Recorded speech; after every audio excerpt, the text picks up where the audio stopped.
Good Morrow All, and welcome to Storytime with Bane. I, of course, am your host, Bane. Today we are going to kick off our series with a bona fide classic.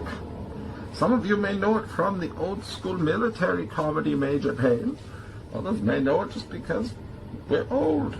Coming to us from the 1930s.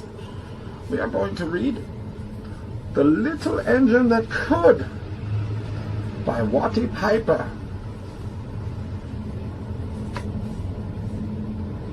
Illustrated by George and Doris Howman. Chug, chug, chug. Puff, puff, puff. Ding dong, ding dong.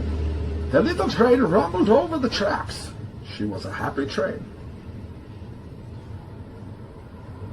See, look at her. She's such a happy train. Little smile on her face and everything. For she had such a jolly load to carry. Her cars were filled full of good things for boys and girls. There were toy animals, giraffes with long necks,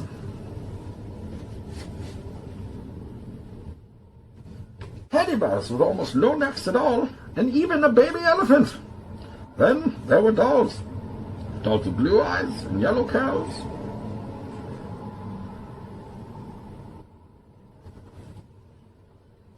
Dolls with brown eyes and brown blonde heads. And the funniest little toy clown you ever saw. And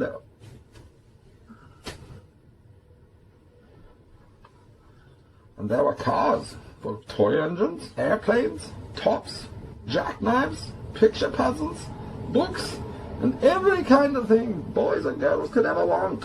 But that was not all. Some of the cars were filled with all sorts of good things for boys and girls to eat. Big golden oranges, red checked apples, bottles of creamy milk for their breakfast, even fresh spinach for their dinners, peppermint drops, and lollipops for after-meal treats. Because who doesn't like a good dessert?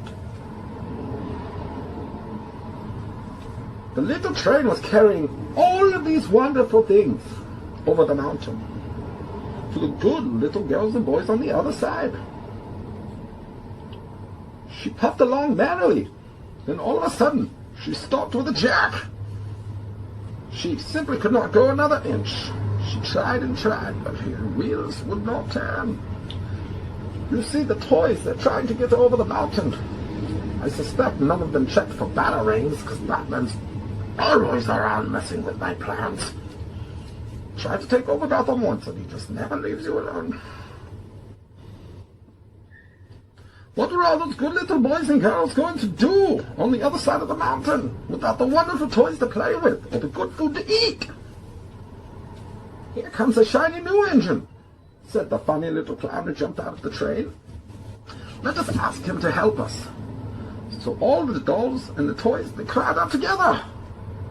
Please, shiny new engine, won't you please pull our train over the mountain? Our engine is broken down.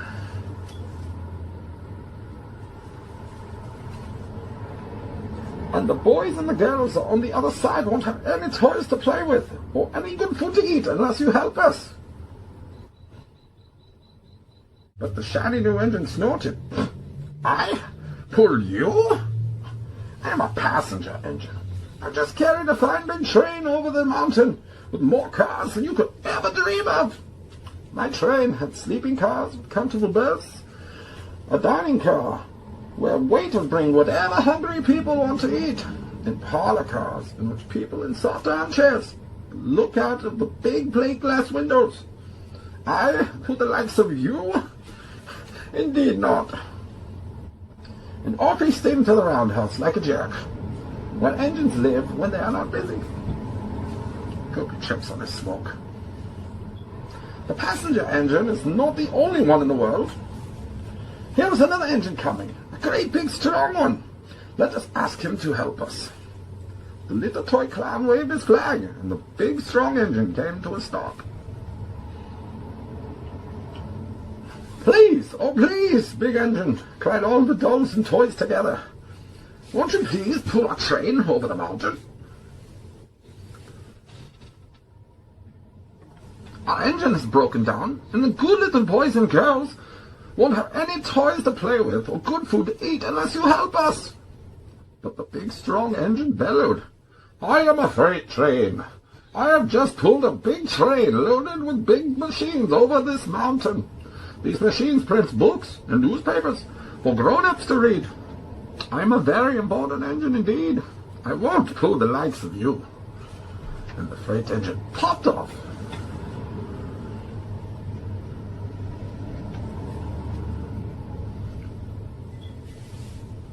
The little train and all the dolls were very, very sad. "Cheer up," cried the little toy clown. "The freight engine is not the only one in the world. Here comes yet another. He looks very old and tired, but our train is so little, perhaps he can help us."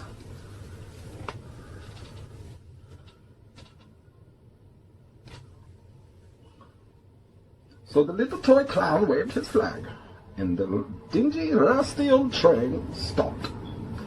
"Please, kind engine," cried all the dolls and toys together, "would you please pull our train over the mountain? Our engine has broken down, and the boys and girls on the other side won't have any toys to play with or good food to eat unless you help us." But the rusty old engine sighed. "I am so tired. I must rest my weary wheels. I cannot even pull so little as a train as yours over the mountain. I cannot. And off he rumbled to the roundhouse chugging, I cannot.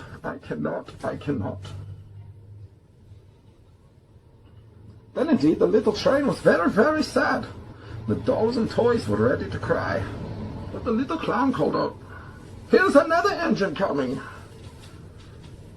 And it's our hero!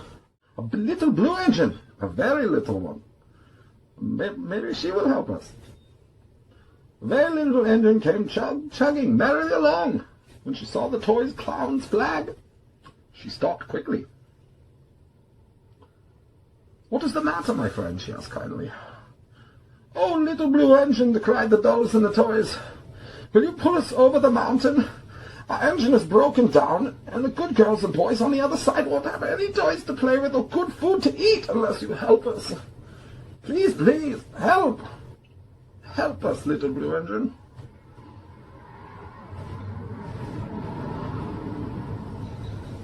"I'm not very big," said the little blue engine. "They use me only for switching trains in the yard. Never been over the mountain." "But we must get over the mountain before the children awake," say all the dolls and toys. And the very little engine looked up, and she saw the tears in the dolls' eyes. And she thought of the good little boys and the good little girls on the other side of the mountain who would not have any toys or good food to play with and eat. Then she said, I think I can. And she hitched herself to the little train. How heroic of her! She tugged and pulled and tugged slowly, then started off. The toy clown jumped aboard, and all the dolls and the toy animals began to smile and cheer. Puff, puff, chug, chug, went the little engine. Doot, doot. I think I can.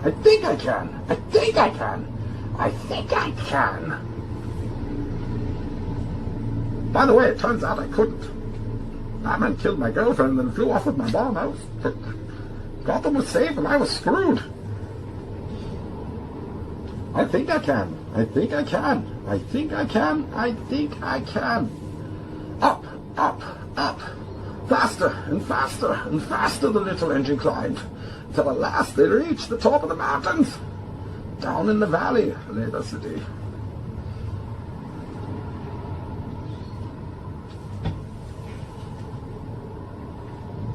Hooray, hooray, cried the funny little clown and all of the dolls and toys. The good little boys and girls in the city will be happy because you helped us, kind little blue engine. They're all so happy, they are rejoicing. I wish I could have rejoiced. Batman messed everything up.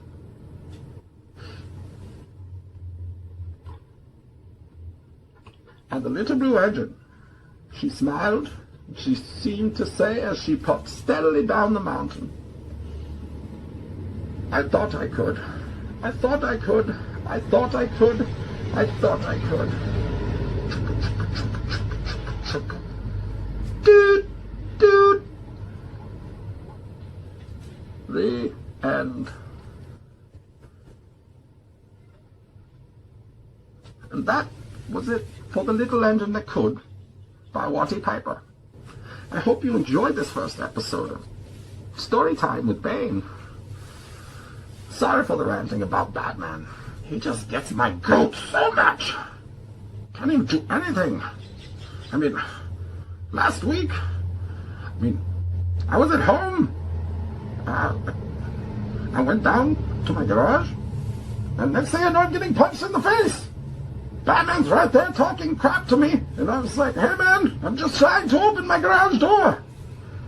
Sure, I was using dynamite and C4 to do it, but I didn't think I was going to do anything to hurt anybody. Anyway, that's it. No more about ranting for today.